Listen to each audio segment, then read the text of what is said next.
Good afternoon, good evening. First, thank you to Professor Jean Davol for hosting us here at the Fondation des États-Unis and for organizing this symposium. Second, thank you to the students for that wonderful music. Here we see this culture and barbarism combined, if you will, as we see art and scholarship together. I have an apology at the beginning for two things. First, I am going to show you many slides very quickly. I will try not to speak too quickly, but I'll show slides quickly. And second, it's very autobiographical. It's a personal story today in the next 10 minutes. So I have been working on the subject of Nazi art looting and restitution for 42 years. I began it as a graduate student in 1983, and I had no idea that the field would evolve the way it did. I did not have that kind of foresight, but it's been an extraordinary journey in these 42 years, and it's culminated most recently with my most recent book, as you heard, Göring's Man in Paris, wonderful to be in Paris, which is about Dr. Bruno Lohse, a member of the SS who was an art plunderer attached to the Einsatzstab-Reichsleiter Rosenberg, we'll say ERR, here in Paris. And so I'll tell you a little bit about the journey of scholarship and also the practical application of that scholarship. Because starting in the early 2000s, I was able to work as an expert witness in one of the probably the most famous restitution case in America. Many of you know it's the story of the Bloch-Bauer family, Maria Altman, one of the surviving heirs, as she pursued actually 6 paintings she pursued, but she recovered 5 of those paintings in the early 2000s. And of course, it was turned into a Hollywood movie with Helen Mirren and Ryan Reynolds, you know. It's a case that went before the U.S. Supreme Court. The question was whether there could be jurisdiction or standing in a U.S. court to litigate events that happened in Europe. And the answer was yes. And of course, that was really a precedent-setting event. The attorney who hired me, Randy Schoenberg, he asked me to write the biographies of the 6 paintings they were pursuing, from the time they were commissioned by the Bloch-Bauer family, or they were created by Gustav Klimt, through the war years to the present. And that's really what I do as an expert witness, is I write the biographies of these artworks, right? I'm a biographer of artworks. I've worked on quite a few cases, many involving Fritz Grunbaum, the legendary cabaret performer in Vienna, and he had an extraordinary art collection, about 450 artworks, including 82 by Egon Schiele. And many of you know Egon Schiele, along with Camille Pissarro, they are the most looted artists by the Nazis, right? Pissarro was Jewish, and many of his collectors were Jewish, hence when the Germans, the Nazis, came, they took the collections and such.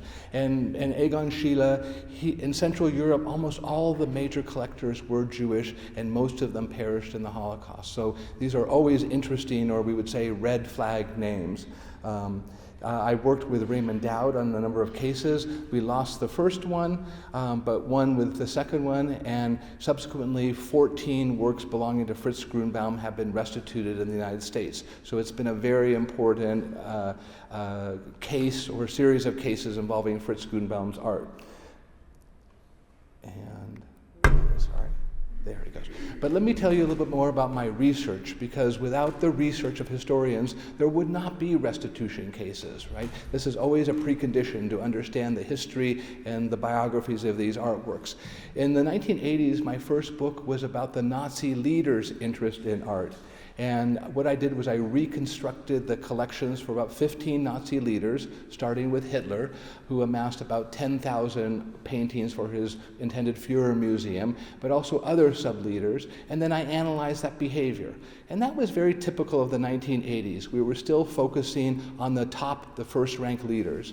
And what happened in the 1990s is that scholars started looking at second-rank figures, especially in Holocaust studies. We had the important books by Christopher Browning about ordinary men, perpetrators, and then my colleague, my spouse, Wendy Lower, wrote a book about women in the killing fields of the Holocaust, ordinary women, if you will, right?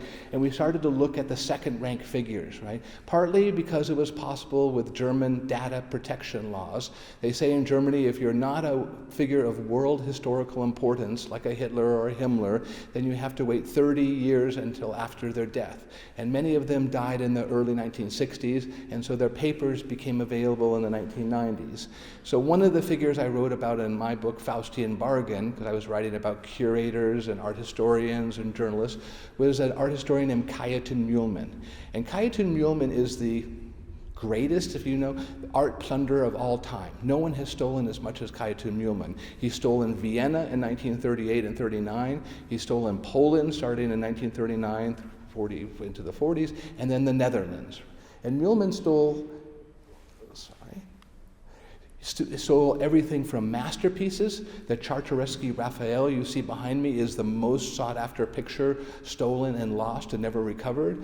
But he and his commandos took everything they could, right? In the Netherlands, this is what it looked like after the Mühlmann commando was done. They took everything except the kitchen sink, we would say there.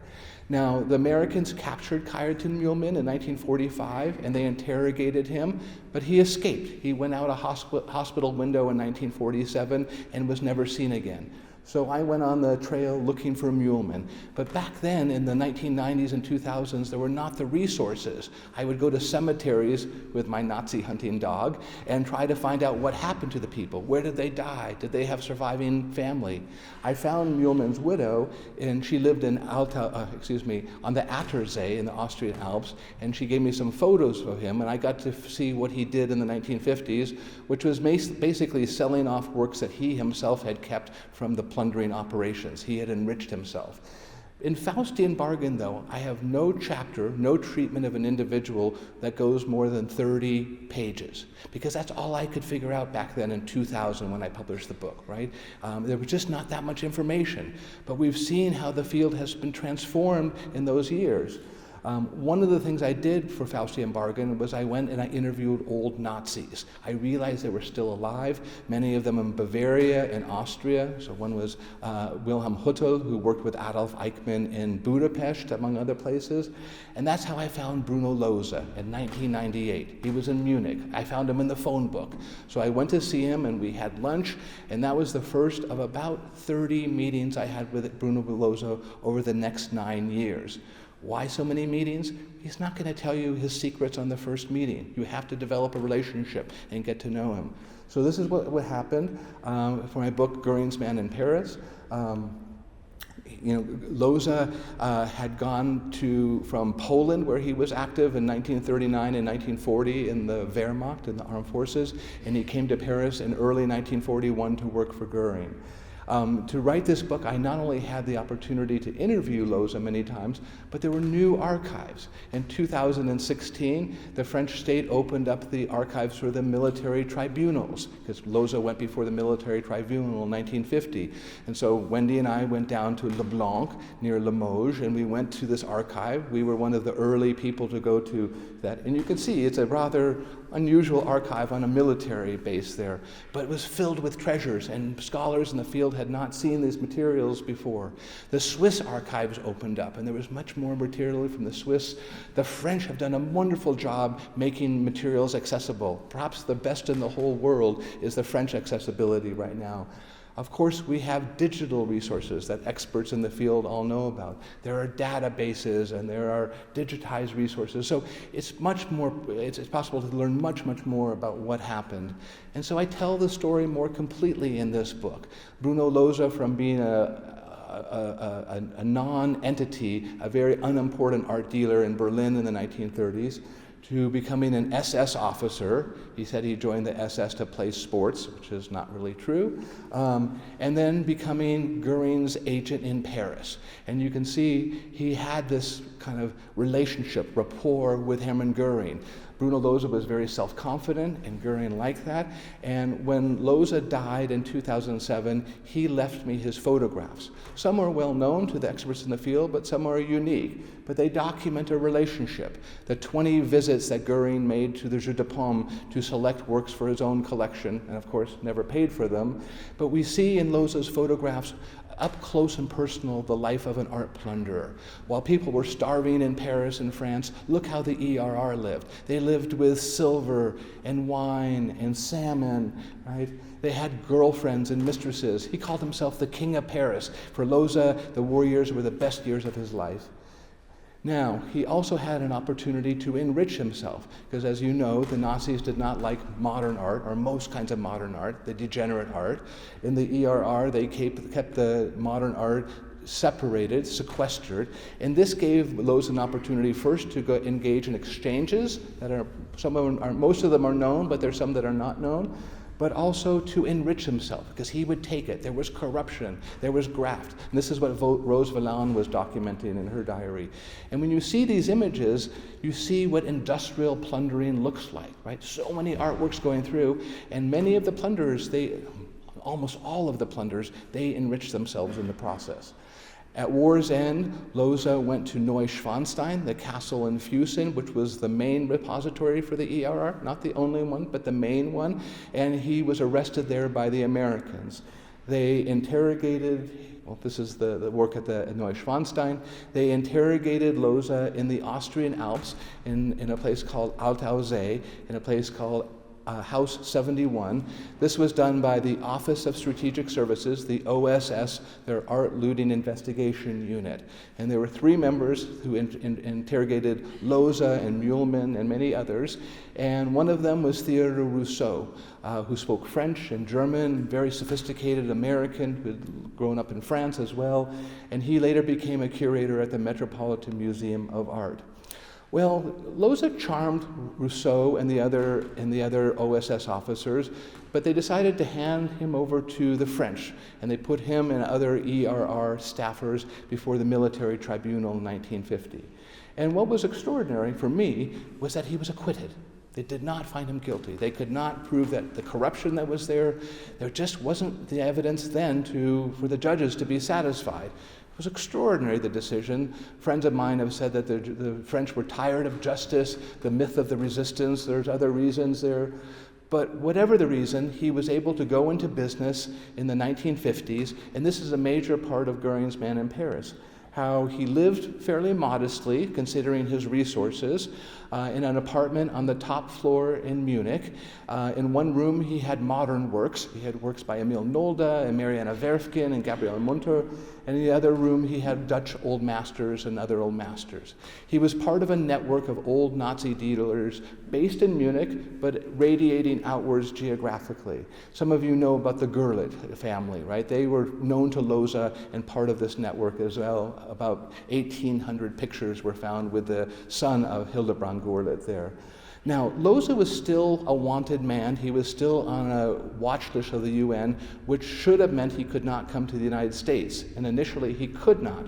But he found a way in, and it was then the first person he came to see when he came to the United States was Theodore Rousseau, the curator for European paintings at the Metropolitan Museum. It turns out they had a deep friendship, a correspondence that went the next 40 years until Rousseau died in 1973. Hundreds of letters. Every summer, Rousseau would come to Europe to buy paintings for the Met, and he would see Loza, who would tell him where things were located, and sometimes I think sell works, though never directly, never without an intermediary. And Loza would come to New York and stop by casually. This is him saying, I just stopped by the Met to see my friend Theodore Rousseau. They had a relationship. Did Rousseau know about Nazi looted art? Of course, he wrote the first draft of the history, and this topic was still in the press. This is the front page of the New York Times in 1964. But Loza was a powerful, charismatic figure, and he played a role, and Rousseau responded. And Rousseau was very much a risk-taker, kind of a pirate curator, and he liked the dangerous game of acquisition, and so they had this relationship. So that's what I tried to discover is Loza and his wider world there. When I met Loza, he had a partner named Peter Griebert, another art dealer, who would sometimes represent him in certain deals and such. And Peter Griebert helped me trace this picture, the Fischer Pissarro, which had disappeared in Vienna in 1938, and we were looking for, and it turned out that Loza had the painting in his bank vault. I didn't know that exactly at the time. I was lied to by Griebert and by Loza, and they created a whole fiction, but eventually we got to see the work in a conference room in Zurich, measure it, identify it. And he died shortly thereafter, and that's when I discovered that he had other works in the bank vault, 14 works, Manet, Renoir, Courbet, right? He had hundreds of millions of dollars of art in his collection, right? Now, we did manage to, well, he also would disguise his money in Liechtenstein. And a big part of my book is how Switzerland and Swiss banks and foundations in Liechtenstein are part of the art world and part of the trafficking in Nazi-looted art. And that was part of the story. We did manage to restitute the Fischer Pissarro, the only picture from Loza's collection that was returned. That was the only one. And it was not a case that was very complicated. But we did. The other aspect of Loza that's of interest, that he was a sub-agent. He worked for the Wildensteins, who you know is the great art dynasty. They are very secretive, and they did not want to cooperate in this, but the evidence is very clear. Loza and his partner Frederick Schöni were working for the Wildensteins. Schöni sent hundreds, thousands of works to America for the Wildensteins, right? Americans were buying the art in the 1950s and 60s. Art follows money, and America was the wealthiest country in the world then. And you can see here that before, the number of works that are going through Gauguin, and that this is just one shipment, and there were dozens, hundreds of these shipments. When Loza died, Alec Wildenstein acknowledged that he had known Loza for over 60 years and was always a good friend, and the Wildensteins never challenged me on my claim that Loza was one of their agents. It's very difficult to understand what Loza did professionally because he would use representatives. There's these two paintings in Berlin in the German Historical Museum. They're called the Kaiserbilder. They're either by Albrecht Dürer or their workshop, and they were actually sold to the German Historical Museum by Peter Griebert, right, who represented Loza. That's how he worked. So it's always very hard to know. Loza died in 2007, and he took many secrets to the grave. But he was a clever, calculating, cynical, difficult Nazi art dealer, so there's much we still don't know. And I just want to say in closing, while there's been tremendous progress in opening the archives to scholars, and this is something I've been concerned about for many years, in museums oftentimes the archives are open, but the curatorial files are not. And we, the scholars, need to get to the curatorial files too. And we're seeing the problem today, I think, very clearly in America. There's another case I've been working on involving a Van Gogh painting that was in the Met from 1956 to 1973. The Met, through Rousseau, sold it in 1973 to the Greek shipping families, the Goulandresses, who kept it in Lausanne, in Switzerland, and on the Isle of Andros, on a Cycladic island, and it was never exhibited for the next 20 years. They sold it for about half its value, right? So they buried it in Liechtenstein with a Greek shipping family. It's a Nazi-looted artwork. It was bought by the Stern family in 1935, and they lost it as they left Germany. There's no question. So the Met, while they've been helpful with the Rousseau-Loza correspondence, there's many important documents. I think it's hard for you to see here, but it says two things on this slide. One, object-specific files will not be released, and two, the personnel issues will not be released, in this case, to 2054. Some of the Rousseau papers are not going to be open until 2073, and that is unacceptable.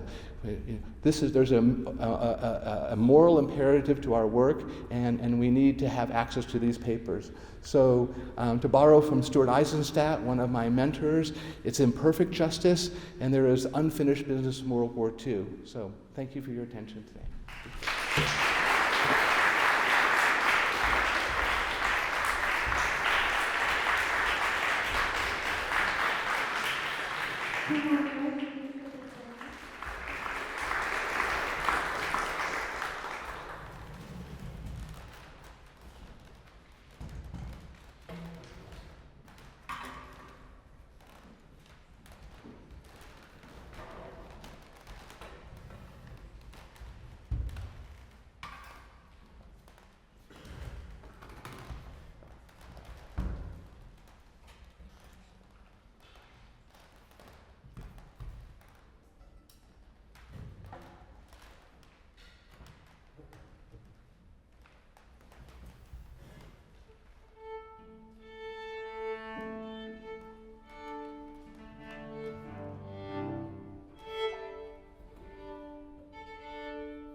Thank you very much. I'm going to speak a little bit of French, so bear with me, but I really, merci pour cette magnifique invitation, Professor Joan Devol.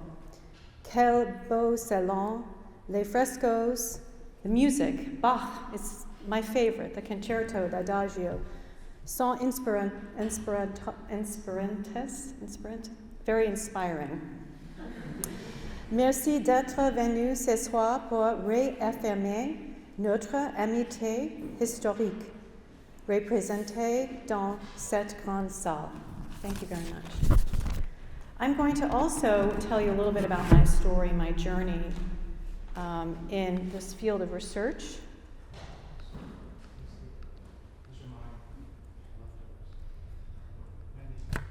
Can I have my slideshow? Sorry? Possible? Does it eventually? Oh, there we go. It eventually gets to my slides. Okay. Can you hear me if I move away from the microphone? Yes. Okay. I'd like to move back because I'd like to use the slides a little bit more, and a little bit more of a show and tell. My journey researching the Holocaust actually began in Paris.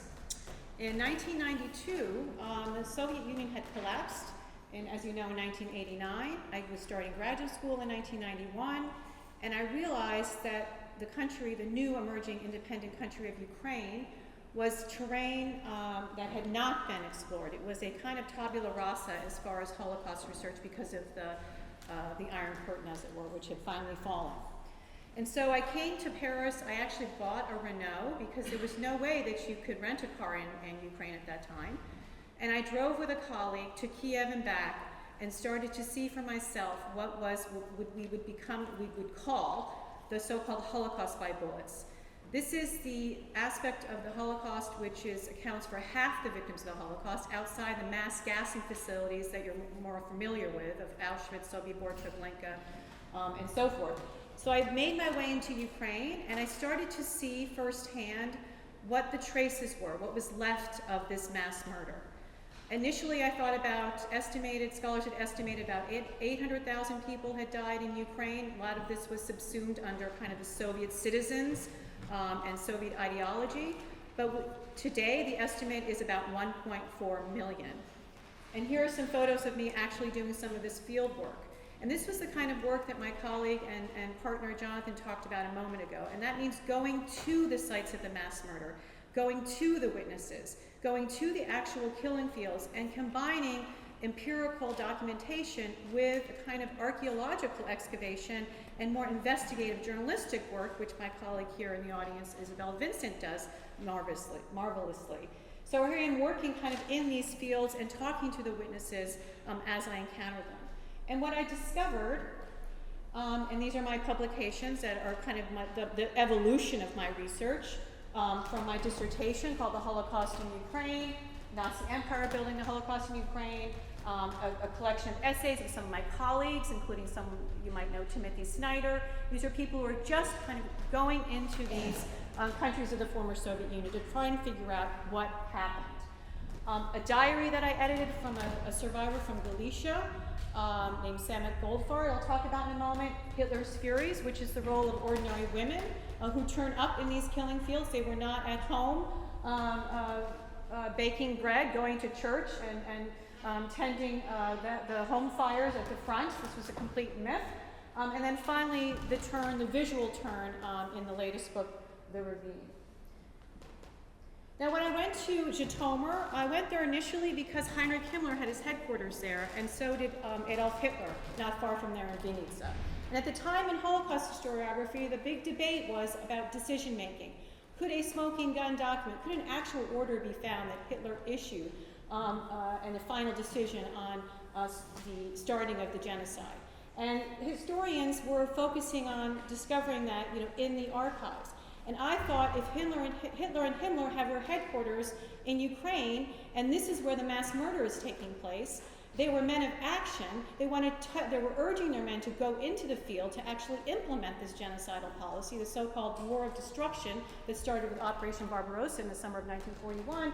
If I could go to those sites of their headquarters, perhaps there would be traces, even German documents, that had not made their way back into American or Western European or German archives. And sure enough, there was plenty of material. Things that had been just scooped up during the rapid evacuations of these territories in 43 and 44, thrown into folders. I mean, they still had burned edges as they had footprints on them. And most of the Soviet, now Ukrainian citizens I met, they couldn't read them. The archivist didn't know German. She just knew she had these materials. And so I'm opening them up and I'm finding out about the implementations of these orders, the direct influence of Hitler and Himmler, seeing that the center, as it were, is operating in the periphery, seeing that this is not a regular wartime occupation, but this is actually a Nazi attempt to colonize. What people talk about today is settler colonialism. So the intermixing of war, occupation, and a transformation of all of Eastern Europe into what was going to be their playground. Hitler wanted to build an autobahn to Crimea and turn the Crimea into the French Riviera, is what he was envisioning. This is a document from Riga, actually. It says secret on it, it's in German. It looks rather innocuous, but actually it was startling to me because it's a list of young German women, all about the same age, between the ages of about 18 and 24, a generational story of young women coming out of the First World, being born after the First World War, the first generation of women to be socialized and indoctrinated by the Nazi ideology, and then sent out into these imperial missions, like missionaries, but actually implementing the final solution, the Holocaust, and other what they call kind of Aryanization, building up the German community, working with ethnic Germans and so forth. And these are secretaries, Fräulein, Kasa, Fräulein, and they're told, this is from end of 43, they're told to burn the documents in the offices, to burn the evidence of the Holocaust, to be involved in basically the cover-up and the denial. And their involvement in this is extending all the way into both the civilian and military occupation zones as far as like Stalingrad. And about 500,000 women were sent to the east as teachers, as secretaries, as nurses. They accompanied their spouses because this was part of this, as I mentioned, this whole dystopia of this dream of a Nazi empire, Lebensraum in the east. I went back to the sources, traditional sources, and started to look for women in photos. Anything I could get my hands on, because the traces were so mixed. There's no single archive to produce this, piece together this history. And seeing their faces here among the staff of Sobibor, among the staff of Treblinka, and asking, what are they doing there? What did they see, and why didn't they talk about it after the war? Here's an image to show you the magnitude of the nursing staff that was sent east. The call to women, like missionaries, the East needs you, go and work in these different professions. Some of them were showgirls, they were journalists. Anything that constituted a kind of female profession, and then a kind of modern woman, was then perverted into these kinds of wartime and genocidal tasks. And of course, Hitler is there himself. He's reveling in this moment. This is kind of the high point of Operation Barbarossa in August 41, being greeted jubilantly by these nurses. And you can see all the photography equipment here. These was the good old days for these conquerors. And so there's a lot of visual evidence. And I'm going to talk about why this is the case when I address the topic of the ravine. But there's plenty of this material. And here we have a very famous account from Christopher Browning, Ordinary Men. This is the police battalion operating in Poland. This is Mezhir's Poland. That afternoon, they've deported Jews to Treblinka, and now they're having a picnic. And here is the wife of the commander, Vera Volhauf, enjoying refreshments with the rest of the crew. And this is during their honeymoon.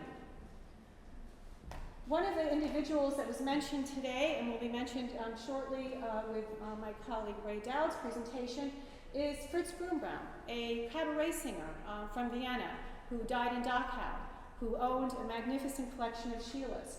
Well, what happened to his wife? She may have inherited those had she survived. Lily Grunbaum ended up in the killing fields of the East, in the Holocaust by bullets. She was deported to Mali Trostenitz outside of Minsk, the former Soviet collective farm. More than 15,000 Austrians were deported there, 8,500 from Vienna itself. 17 survived. And it's super important. These are some of the materials now that are emerging, lists of deportation lists that we pieced this history together. I think it's extremely important as the historiography and the research has moved into the former Soviet Union to see that this is a European story, that it's not we think about the art history and the collections of Jews, whether in Vienna or in Berlin, magnificent collections, Pizarro's, but in fact, what is their fate when they go to the East, and how do we bridge this divide between the East and the West and continually remember about the horrors that were experienced by someone like Lily Grunbaum, who got off that train, was bludgeoned by policemen, and then brought to the edge of a pit and shot in the back of the neck. And one of the people involved in this was one of my Furies, as it were, the secretary to the Minsk Gestapo chief, Sabina Dick, who's in Hitler's Furies, and here's her former boss, who was indicted and convicted, got 15 years, killed tens of thousands of Jews in the Minsk and the region, was released early because of health reasons, and then miraculously survived for 20 years after he was released. So, the visual turn of testimony and Holocaust research. What happened was, as I started to uncover these women in these varied sources, coming out of the world of the Holocaust Museum, understanding public history and the importance of telling stories through objects, material culture, documents, testimonies, oral histories, started to realize how much the history could be filled in through these visual sources if we took them seriously as documents unto themselves, right? And the biographies of photographs, as it were. And that the things that we'd have to think about as we approach these sources involve things like the iconic images that have become part of our memory, and the assumptions that are built into them. And here you can see an image of Anne Frank, for instance, or these receding tracks lines going into the Birkenau section of Auschwitz-Birkenau. The graphic nature of some of these images, right? Sometimes pornographic, obscenely so, right? Dealing with the bodies and the nudity and what's appropriate in a public setting and in scholarship. Are they captioned? Are they put on? Are they commercialized? Are they put on objects like coffee mugs and T-shirts? We see some of these images in some so-called anti-Zionist campaigns, for instance. And the aesthetic component, because a photograph is obviously a creation. It's cropped. It's got certain elements. It carries certain tropes, certain assumptions in it as far as the photographer. This is actually a very famous picture. I don't know if you can see it. I wish I could blow it up. But it looks, at first glance, it's quite serene. This peasant woman, she's in Ukraine. She's crossing over a river with her pulling up her dress. But it's actually in a German photo album, and the caption is Minenprobe, which is a mine tester. She's being sent across the river to see if there are mines. Many of these women didn't make it to the other side. So the ravine really problematizes kind of atrocity photography and what can be gleaned from it, and its usefulness and the different resources that we can put to bear in understanding that. We have a lot of photographs. We have millions were taken, 3.5 million were taken. 10% of the German population owned a camera by 1939. The Zeiss Icon, AGFA, here we have the Volander Optik. And the Germans, of course, had generations of research on optics and precision and lenses. This was one of their specialties. But now they're starting to patent the pocket camera, right? And so now we know that these events, now they're going into them wanting to document them because they're going in triumphantly. This one here is an advertisement with AGFA that said photos, a bridge between the front and the homeland. This is the optical panzer.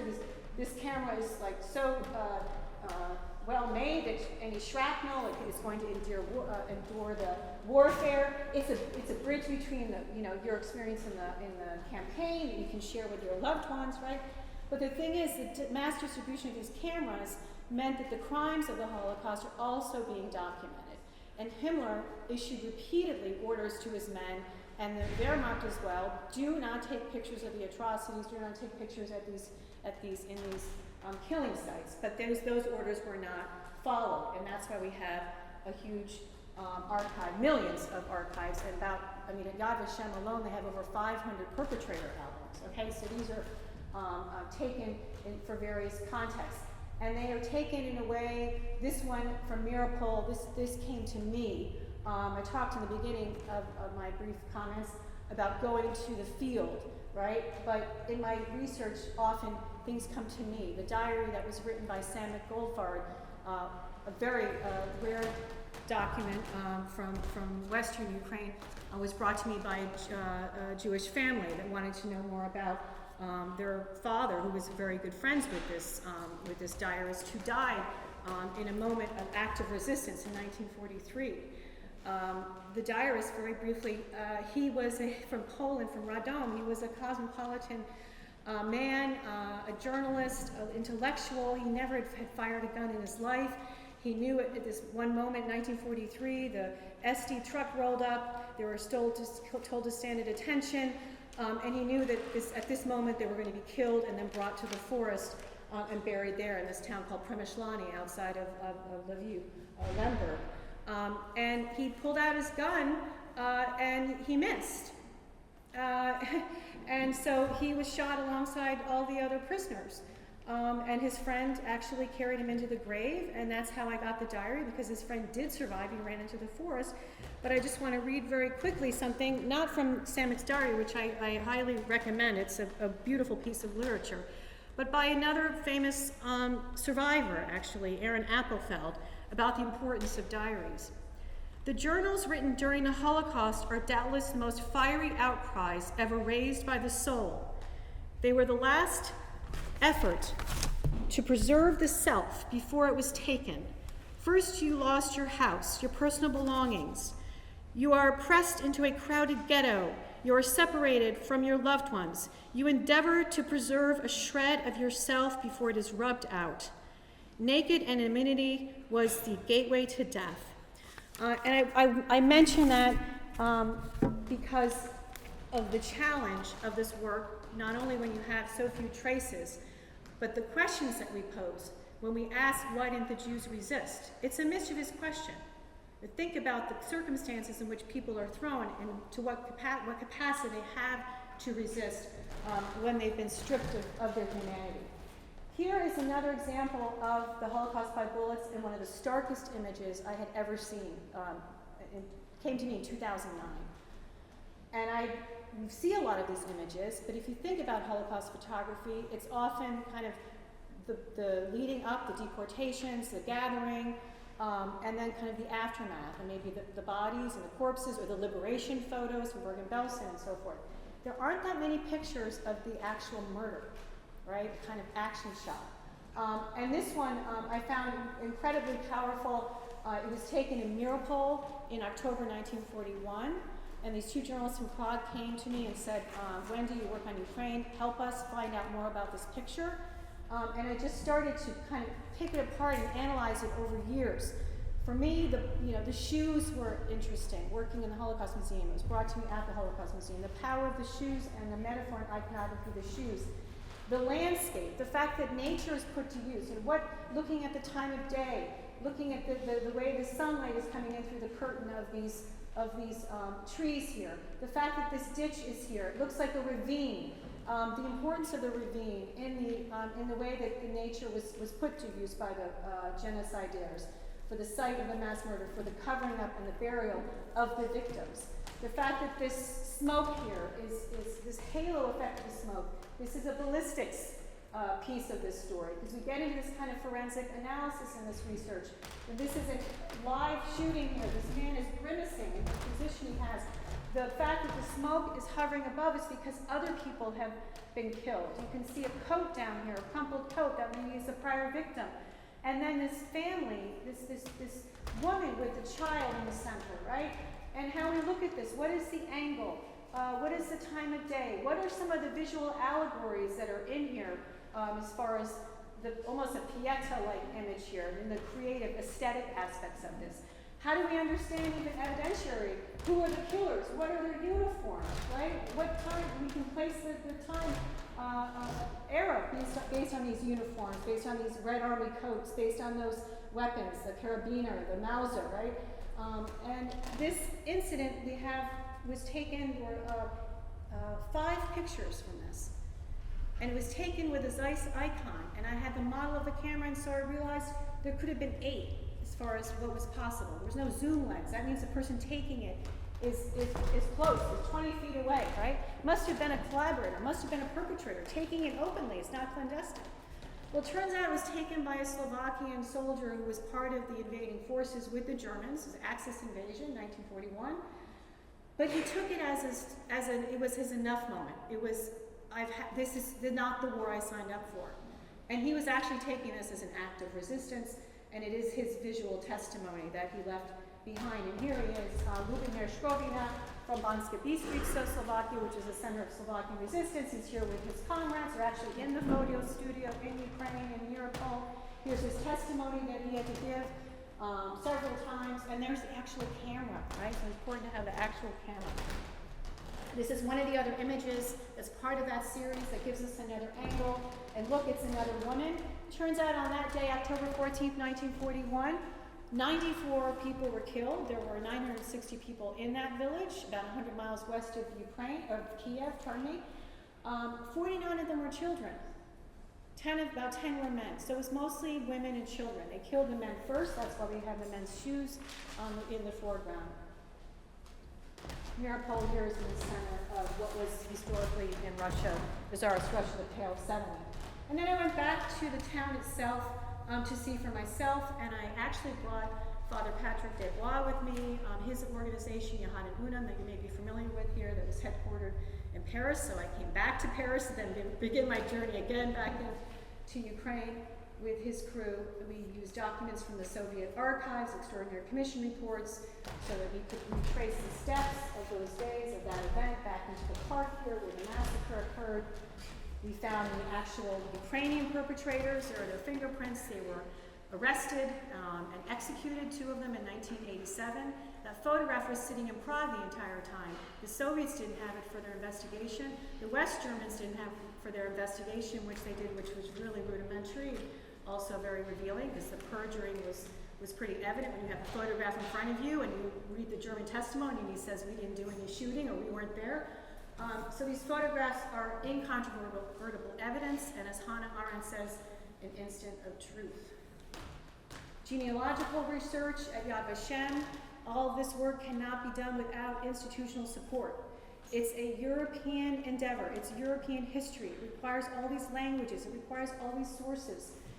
One of my concerns right now, politically, is that some of this is going to fall apart because there's a lot of tensions, as you know. I don't need to go into that, I don't have time.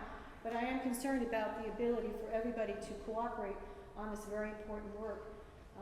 And what do we uncover? When we go into the archives, we uncover more victims, more families, more of the murdered missing, entire families wiped out where no one could come and make any kind of claim.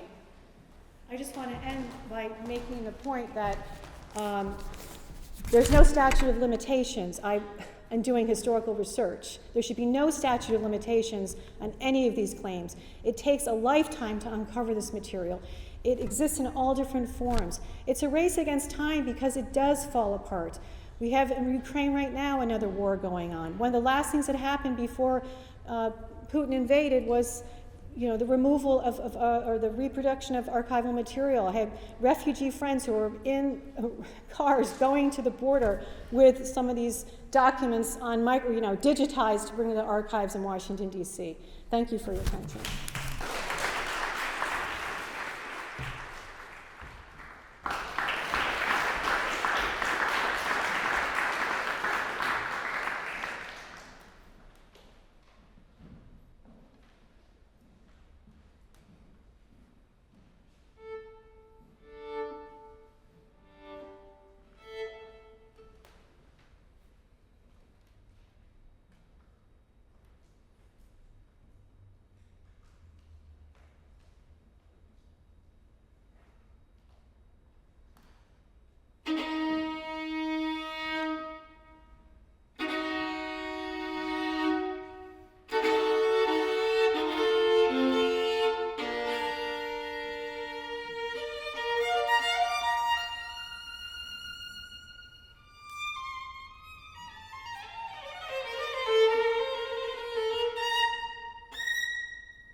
Thank you. As an American these days, I feel more and more grateful for my friendship with France and for pride in so many French ways of doing things and innovations. So thank you to those of you in the room who represent France and what is best in our world. And Paris is a light in my life and in the lives of so many others. So thank you.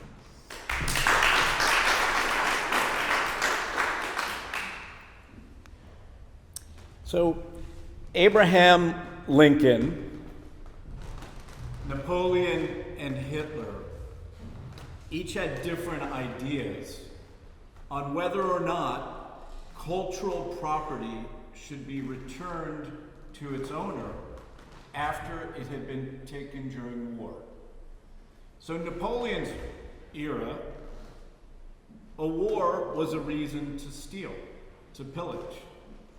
He did it with gusto, as we can see by looking around the great city of Paris. Abraham Lincoln, by contrast, in the context of the US Civil War, hired someone to write down a law of war that forbid pillage. Adolf Hitler tried to steal everything he could from civilians and the enemy, and exterminate also those people. So those three different visions really guide what we today look at through our legal systems, our legal history, and our legal lens. And our courts in various countries and our legislators are still trying to figure out what should be done, if anything. President Clinton in 1998 passed the Holocaust Victims Redress Act, and it applied the 1907 Hague Convention to Nazi-looted art. And remember the 1907 Hague Convention, because I'm going to talk about that a bit more. And in 1998, there was a Washington conference where 44 countries got together and said the problem of expropriated property should be resolved, and particularly the problem involving artworks. At that point, US museums and museums of the world told the Congress, you don't need to pass a new law. There are already laws in every state in the United States that permit stolen property to be returned to victims of crime. So we don't need a new federal law. So that was 1998. Between 1998 and today, court after court after court shut down remedies of Holocaust victims trying to reclaim artworks. So at one point, Arnold Schwarzenegger, as governor of California, extended California's statute of limitations. A federal judge shot down California's extension of the statute of limitations, saying it was an unconstitutional violation of the executive branch's control of foreign policy.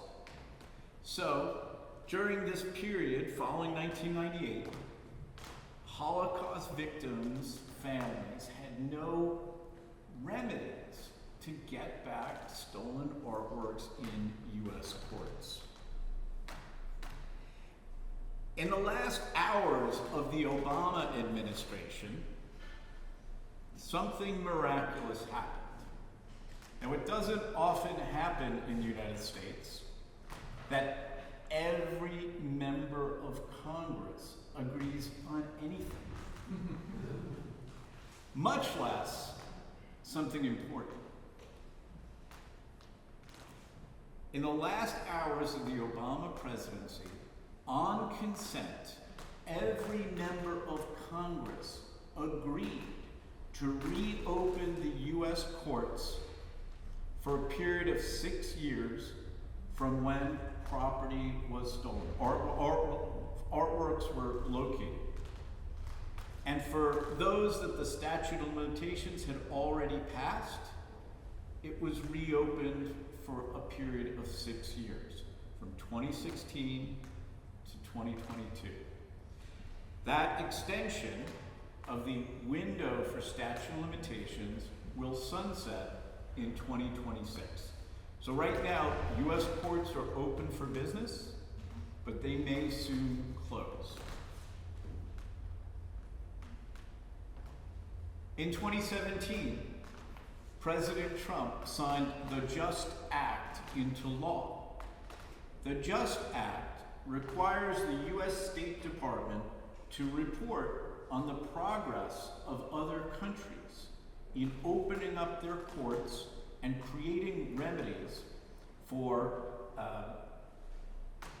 persons seeking Nazi-looted art. So every 18 months, the State Department has to issue a sort of report card. Well, the great news, and something to celebrate today, is that the French are really doing well.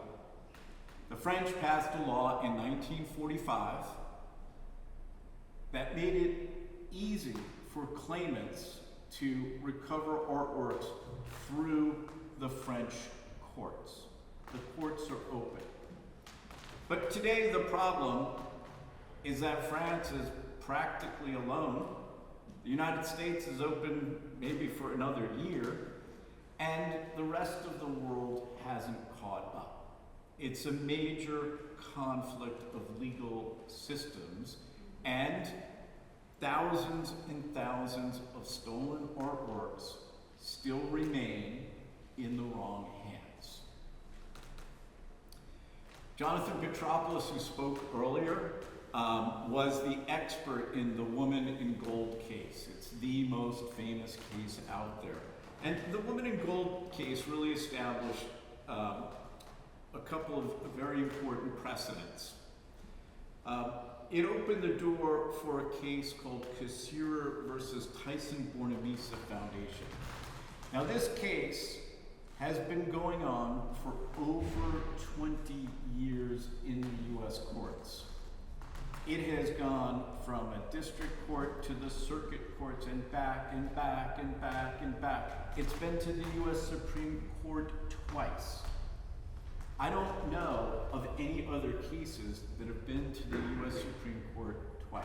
I'm sure that one exists, but I don't know about it.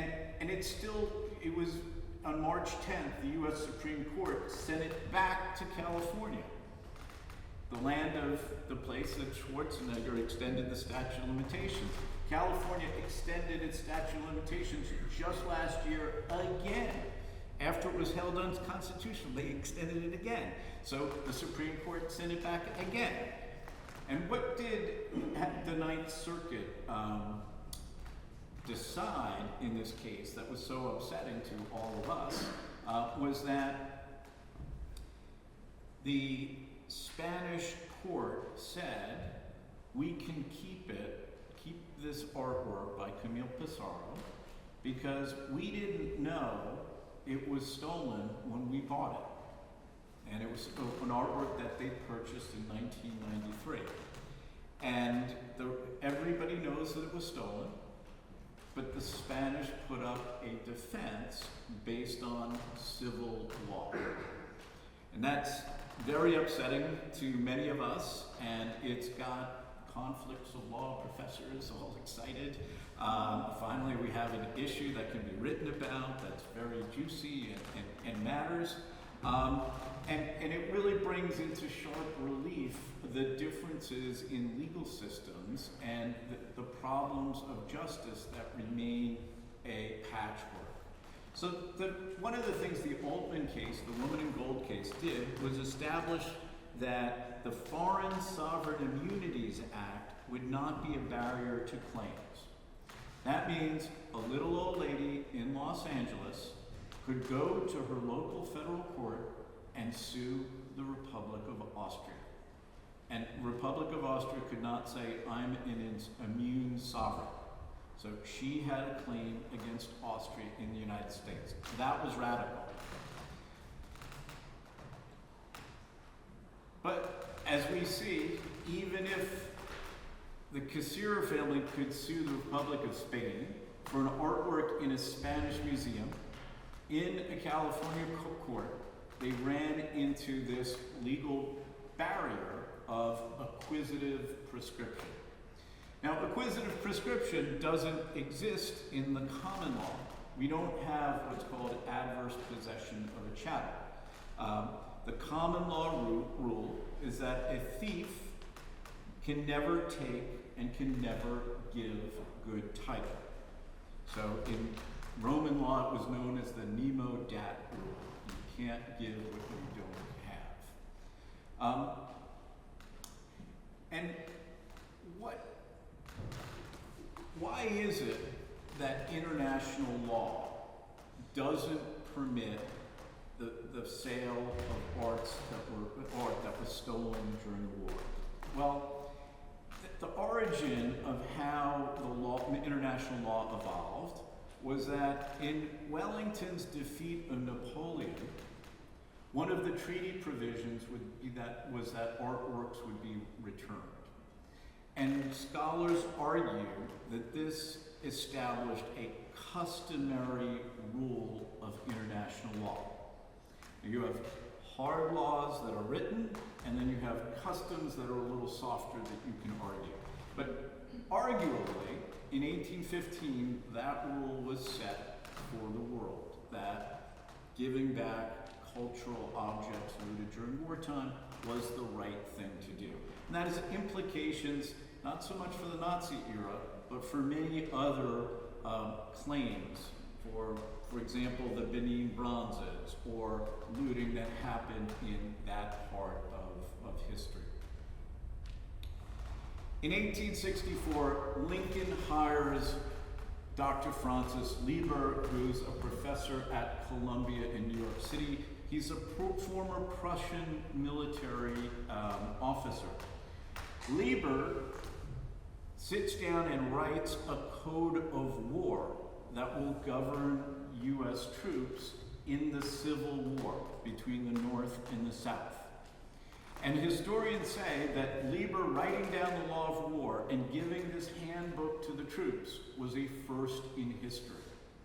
And in the 1870s, the Russians wrote something like the Lieber Code. The French did, the Italians did, and this became that the rule that civilized nations had codes of war. And this idea of Lincoln became enshrined in the executive order, again distributed to the troops, and then it became part of the Hague Convention. Now, the Hague Convention was initiated by Tsar Nicholas II and President William McKinley, who decided that they would convene a peace conference that ended up in 1899. And at that peace conference, it resulted in the 1899 and then the 1907 Hague Conventions, each of which forbid pillage of private property during wartime, and specifically, it forbid taking works of art and cultural property. And in Article 56 of the Hague Convention, it says that any seizures of such property should be made the subject of legal proceedings. Now you think, how can you have a legal proceeding if it's barred by a statute of limitations? You really can't. So one of the arguments that some of us have been making recently is that statutes of limitations to claims for cultural property looted during wartime should violate the Hague Convention. And we know that Germany, the US, France were all signatories of the Hague Convention. And we know that the Hague Convention applies to individual looting acts because that was decided at the Nuremberg trials and the trials that followed it in 1946, the International Military Tribunals. Now, after World War II, we had a big difference. France kept its courts open. Austria was occupied by the four powers until 1955, and in its treaty, the state treaty, which the power said we would withdraw from Austria, it says we will give everything, all the stolen property back to Holocaust victims. We won't keep it. That's right, basically in their Austrian constitution. In Germany, in the 1950s, maybe around 1958, the German courts closed to all of these claims. And it was based on lobbying by groups that had acquired stolen property during the Nazi era that didn't want claims against them. So the closure of the courts was, in the 1950s, very unfair to all of those families of the murder victims who had lost their property. And today, much of that stolen property is today in the hands of the heirs of the Nazi officers and others. So France is a leader in open courts. Today, there are courts that are closed, public collections that have Nazi looted art. The remedies are really unclear. This is going to be a very hot legal topic, and hopefully in 2026 we will gather historians and other scholars here in France to explore these questions further. Thank you.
Merci beaucoup. Merci à Joanne Anfossi-Divol pour son invitation dans cette magnifique salle.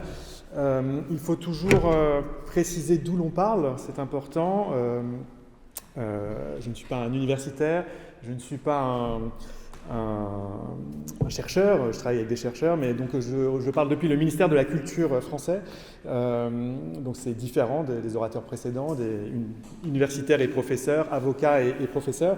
Donc je parle en tant que fonctionnaire, que représentant du ministère de la Culture, d'un service public, le service public de la réparation des spoliations de biens culturels. On peut le présenter comme ça, et je suis accompagné aujourd'hui de quelques membres de l'équipe du ministère de la Culture. Et vous l'avez compris, je parlerai en français. Alors, nous parlons de biens spoliés. Normalement, c'était noir, donc ça a été inversé. Donc, c'est un fond blanc, mais tant pis.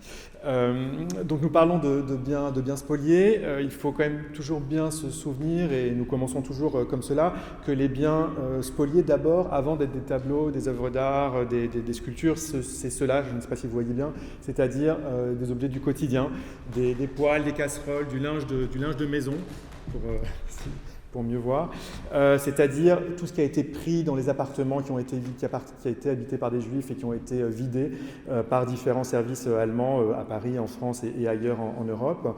Mais évidemment, ce sur quoi nous travaillons, ce sont les biens culturels, les tableaux, les sculptures, qui sont évidemment aussi plus faciles à repérer aujourd'hui. On l'a évoqué déjà à plusieurs reprises, il y a environ 100 000 objets d'art spoliés en France, et sans doute davantage, 5 à 10 millions de livres. Quelques dizaines de milliers ont été retrouvés et restitués après la guerre, mais il en reste encore des dizaines de milliers à retrouver, qui se trouvent pour certains dans des collections publiques, dans des musées, dans des bibliothèques, et pour d'autres qui sont sans doute des dizaines de milliers aussi dans des appartements, chez des gens, dans des coffres, on a parlé de coffres tout à l'heure, de Bruno Lose, partout à travers le monde, et qui surgissent régulièrement sur le marché de l'art. Et pendant ce temps-là, eh bien, les années passent, les générations se succèdent, les enfants, les petits-enfants, les arrière-petits-enfants des victimes soit se posent des questions, recherchent des biens, d'autres ignorent ce qui s'est passé, et d'autres veulent simplement savoir un peu plus ce qu'il s'est passé, ce qui s'est passé pour leurs aïeux, leurs parents, leurs grands-parents, visés comme juifs et menacés, spoliés, dépossédés, et pour une partie d'entre eux assassinés. Donc le travail évidemment est encore très, très important, très long, mais il existe une politique publique en France avec un engagement politique, un engagement de l'administration, qui n'a pas commencé tout de suite, qui a commencé comme dans d'autres pays seulement à la fin des années 1990, et qui s'est renforcé étape par étape, progressivement, jusqu'à aujourd'hui. Il y a une douzaine d'années, par exemple, on a recommencé à faire des recherches dites proactives, c'est-à-dire qu'on n'attend pas seulement des demandes de famille, mais on va au-devant de familles en leur proposant des restitutions quand on a compris qui était le propriétaire d'une œuvre qui pose problème dans un musée. Et il y a 6 ou 7 ans, l'engagement politique a été réaffirmé, l'engagement en faveur de cette politique de réparation avec quelques moyens supplémentaires et une organisation nouvelle. Et on parle de justice. Ah mais oui, parce que les citations étaient en blanc sur du fond noir, donc je pense qu'on ne voit plus rien. Tant pis. Le fond était noir, et donc les citations sont en blanc, mais le fond est devenu blanc, donc on ne voit plus les textes. Ça n'est pas très grave. Le Premier ministre, en 2018, a affirmé justement que nous devions faire mieux en matière de restitution des biens culturels, en expliquant que c'était une question d'honneur, une question de dignité, une question de justice également. Et c'est à ce moment-là qu'on a créé, au sein du ministère de la Culture, en 2019, un service spécifique, dont c'est la raison d'être que de faire ces recherches et d'encourager les restitutions, la mission de recherche et de restitution des biens culturels spoliés entre 1933 et 1945, que j'ai le plaisir et l'honneur de diriger. Et ensuite, une étape majeure a été franchie il y a 2 ans avec l'adoption à l'unanimité par le Parlement français d'une loi sur la restitution des biens culturels spoliés présents dans les collections publiques. Les collections publiques sont protégées, ce qui est très bien en France. On peut quasiment pas faire sortir une œuvre des collections publiques, ce qui est très bien, mais il fallait déverrouiller cette protection pour pouvoir restituer des œuvres spoliées qui seraient entrées dans les collections publiques, et il y en a. Comme on parle de justice depuis aussi tout à l'heure, je voudrais simplement revenir un instant sur le texte de loi qu'a mentionné Ray Dowd il y a quelques instants, parce que depuis plus longtemps, depuis presque 80 ans, nous avons un texte de loi très important, Ray l'a cité, une ordonnance du 21 avril 1945, un texte, une loi du gouvernement du général de Gaulle à la Libération, qui permet aux victimes ou à leurs ayants droit aujourd'hui de faire annuler devant le juge, par un juge plutôt, un acte de spoliation intervenu pendant l'occupation allemande en France. Un texte qui a été appliqué beaucoup après la guerre, moins pendant plusieurs décennies, et qui est à nouveau à l'ordre du jour depuis 25 ans à peu près, et qui a été confirmé en quelque sorte par la Cour de cassation française, et qui a été d'ailleurs présenté ici même il y a à peu près un an par l'avocate Charlotte Caron, qui avait obtenu un très beau jugement dans une affaire contre une maison de vente conduisant à la restitution d'un tableau de Van der Werf que vous voyez ici, à la famille de Lionel Hauser, dont deux membres de la famille sont dans la salle. Donc c'est un texte de loi très, très favorable en France. Alors cette politique de réparation, elle se poursuit avec un engagement nouveau de la part de musées, de bibliothèques. Alors il ne faut pas verser dans l'autosatisfaction. Nous le savons, nous avons beaucoup de travail, nous partons de loin, la situation était difficile et il reste énormément de travail. Les délais sont toujours longs dans la recherche et pour obtenir une décision, mais les évolutions, je crois, sont réelles également. Il y a cette nouvelle recherche dont l'initiative revient à l'administration, au musée, sans attendre d'éventuelles demandes de famille, et ce, sur un champ très vaste, sur l'ensemble des œuvres des collections publiques. On a fait entrer dans les collections publiques pendant 70 ans, pendant 80 ans, depuis la guerre, des dizaines, des centaines, quelques milliers, je ne sais pas dire combien, d'œuvres qui avaient été spoliées, et on ne se posait pas la question au moment de l'entrée des œuvres dans les collections, jusqu'à aujourd'hui, jusqu'à il y a peu de temps. Donc il faut repérer ces œuvres dans les collections. Des musées nationaux se sont lancés dans cette recherche, des bibliothèques importantes, la Bibliothèque nationale de France par exemple, et aujourd'hui de plus en plus de musées de plus petite taille, un peu partout en France, avec souvent un soutien financier du ministère de la Culture, se lancent dans cette recherche et avec le soutien opérationnel de notre service au ministère de la Culture. Cette politique, elle passe par des institutions, par des services, par donc le ministère de la Culture, notre service, et également un acteur important, à ne pas confondre avec notre mission au ministère de la Culture, la Commission pour la restitution des biens et l'indemnisation des victimes de spoliation, qui est chargée de trancher les cas. Nous faisons des recherches et cette commission va, sur la base de ces recherches, dire oui, dans ce cas, l'œuvre est spoliée, il faut la restituer, ou bien non, c'est trop flou, c'est trop peu clair et on ne peut pas conclure, ou bien cette œuvre n'est pas spoliée. Nous travaillons également avec des musées, avec des bibliothèques, avec des centres d'archives, et donc là on ne verra pas, voilà, il y avait une liste d'acteurs, je suis désolé. En tout cas, un véritable service public est en place, un service public de la recherche. C'est un service public, donc c'est gratuit. Il n'y a pas besoin d'avocat, pardon pour les avocats présents dans la salle. Il n'y a pas besoin d'avocat pour faire une démarche, mais certaines familles sont accompagnées d'avocats. Il y a d'autres avocats dans la salle avec qui nous travaillons. Nous n'avons rien contre les avocats non plus. Mais en tout cas, ce n'est pas obligatoire. Et on peut venir avec devant ces différents services, commissions, missions, nous travaillons ensemble, en sachant des choses, ou bien également sans savoir grand-chose sur ce qui s'est passé. C'est aussi notre rôle que de faire des recherches et d'apporter des informations aux familles. Évidemment, il n'y a pas que les différents services publics qui doivent travailler sur cette question. Cette question intéresse le marché de l'art également au plus haut point, parce que, comme je le disais, et comme cela a été vu tout à l'heure, les œuvres circulent sur le marché, elles ne sont pas toutes dans les musées publics, et nous avons besoin d'engagement un peu plus important d'ailleurs, du marché de l'art pour qu'il y ait plus de vérification de la provenance des œuvres qui sont mises en vente aujourd'hui. Et enfin, étant ici à la Cité universitaire, Cité internationale universitaire, il est aussi important de rappeler, mais on le voit aussi déjà un petit peu aujourd'hui avec les différents orateurs, que c'est un sujet international, mondial bien sûr, et nous avons des homologues plus ou moins équivalents ailleurs et dans d'autres pays. Et nous travaillons évidemment avec les Allemands, avec les Néerlandais, avec les Autrichiens, avec des musées aux États-Unis et ailleurs, car les collections, les biens volés en France, spoliés en Allemagne, en Autriche, sont évidemment aujourd'hui partout dans le monde. Mais peut-être peut-on rappeler une spécificité française. Néanmoins, nous parlons beaucoup de restitution et nous essayons de restituer les œuvres qui sont ici aujourd'hui dans des musées ou dans des bibliothèques. Mais la France a cette particularité de continuer à indemniser les familles pour les spoliations matérielles intervenues dans le contexte des persécutions antisémites. Nous sommes le seul pays à le faire, c'est-à-dire qu'une famille qui n'a plus les biens,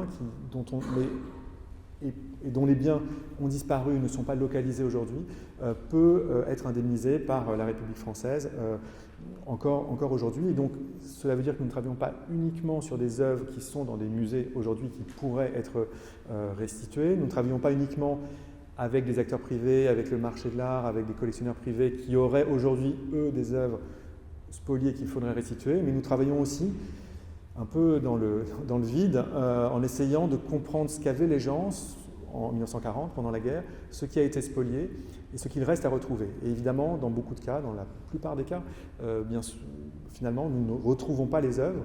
Elles sont bien cachées, elles ont été détruites, elles ne sont pas en tout cas référencées. Mais si néanmoins la spoliation est établie, si l'appartenance à la famille spoliée est établie, eh bien aujourd'hui, la France peut encore indemniser les familles pour ces biens disparus. C'est une spécificité locale, si on peut dire française, donc c'est évidemment aussi important. Donc, les recherches se poursuivent. Nous avons eu des décisions de restitution assez intéressantes dans la mesure où on prend plus qu'avant on prend en compte différentes situations de spoliation qui, il y a 20 ans, peut-être n'auraient pas été considérées justement comme des spoliations, mais qui le sont aujourd'hui. Je pense notamment à certaines ventes, des ventes forcées. Quand quelqu'un vend parce qu'il doit fuir, est-ce que c'est une spoliation? Est-ce que lorsqu'un... Est-ce que lorsqu'un marchand d'art vend des œuvres en 1940 ou 1941, est-ce que c'est une vente forcée?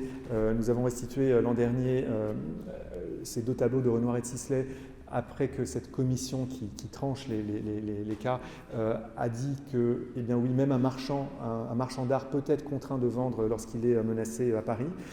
Nous avons également restitué des œuvres sans connaître exactement tous les éléments, toutes les étapes du parcours de l'œuvre entre le vol et aujourd'hui. C'est arrivé à plusieurs reprises.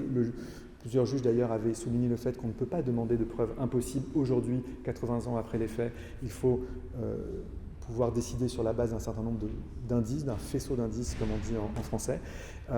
Et donc, des restitutions continuent, des restitutions arrivent bientôt. Ce qui est important aussi d'avoir en tête, c'est que ce travail est fait pour toutes sortes d'œuvres, des chefs-d'œuvre, des œuvres qui valent beaucoup d'argent aujourd'hui sur le marché, mais aussi des biens qui n'ont sans doute pas beaucoup de valeur marchande, mais qui ont des valeurs symboliques très, très importantes. La première application de la loi de 2023, donc d'il y a 2 ans, va porter sur un livre qui vaut sans doute entre 10 et 50 euros chez les bouquinistes ou sur les sites internet, un livre de 1910, mais un livre qui a une marque, un ex-libris de son propriétaire, qui a été spolié en France, en Allemagne d'ailleurs, qui s'est réfugié en France et qui a été spolié en France et qui a été déporté et assassiné. Et ce livre va bientôt être restitué à un ayant droit très proche, à sa fille, qui a 95 ans, qui vit aux États-Unis, et évidemment qui se souvient de ses parents. Et le lien est ainsi fait très, très facilement, très rapidement, entre la période de la spoliation et aujourd'hui. Et donc cette petite fille, qui est aujourd'hui une femme âgée, nous rappelle aussi ce qui est une partie de notre travail, et ce qui est finalement la partie essentielle de notre travail, c'est ce lien, le lien avec les hommes et les femmes victimes, dépossédés, victimes de ces spoliations. Ce lien existe encore aujourd'hui entre les générations. Ce sont nos grands-parents, nos arrière-grands-parents, nos arrière-arrière-grands-parents, pour sans doute les plus jeunes de la salle. Finalement, des grands-parents, ça n'est pas très éloigné de nous. On a pu connaître, si on a eu de la chance, nos grands-parents. On a pu parler avec eux et on sait ce qu'ils n'ont pas dit.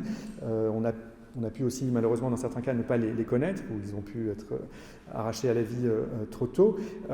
Et dans ce cas-là, il manque aussi des éléments, il manque des bribes d'histoire. Donc, beaucoup de ces grands-parents-là, en tout cas, ont été des victimes, ont subi des persécutions et des spoliations. Donc, tout n'est pas réglé. Nous en avons conscience. Il faut rechercher, réparer, indemniser, restituer. Donc, l'objectif demeure. Il n'est pas trop tard. Nous ne sommes pas très en avance, c'est vrai. Mais en tout cas, les années qui viennent, le temps passant, évidemment, les années qui viennent sont cruciales. Je vous remercie et je vous invite, alors je ne sais pas si vous le verrez, voilà, si vous voulez poursuivre un peu sur ces questions-là, à écouter la série de podcasts que nous avons produits, fait réaliser au ministère de la Culture, qui racontent quelques histoires de spoliation et de restitution, plutôt des bonnes histoires qui se terminent bien avec restitution, mais nous avons encore beaucoup d'histoires en cours sans restitution pour le moment. Je vous remercie beaucoup.